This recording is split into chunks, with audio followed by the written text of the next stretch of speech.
Dis die toneel vanoggend in St. Augustine, 'n dorp aan die noordooskus van Florida, naby Jacksonville. 'n Suid-Afrikaner, Hardus Oberholzer, wat 'n plaaslike nooddienswerker is, het hierdie beeldmateriaal aan E-nuus gestuur van sommige van die skade wat deur orkaan Irma aangerig is. Hurricane Irma update. Soos julle kan sien, baie skade. Ons is in 'n area waar tornado deur is. So ons het apartment buildings wat in totaal heeltemal vernietig is. As julle so kyk, ons het die dak verloor.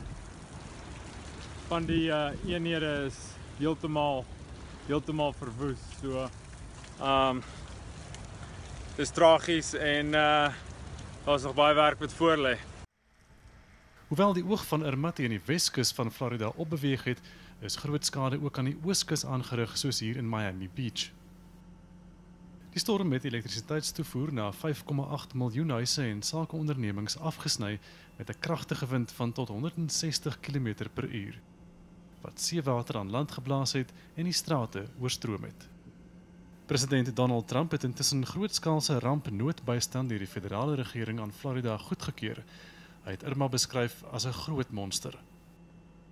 Die presiese omvang van die skade aan die eilandgroep tussen Key Largo en Key West aan die suidpunt van die Florida skiereiland gaan in die volgende paar dae duidelik word.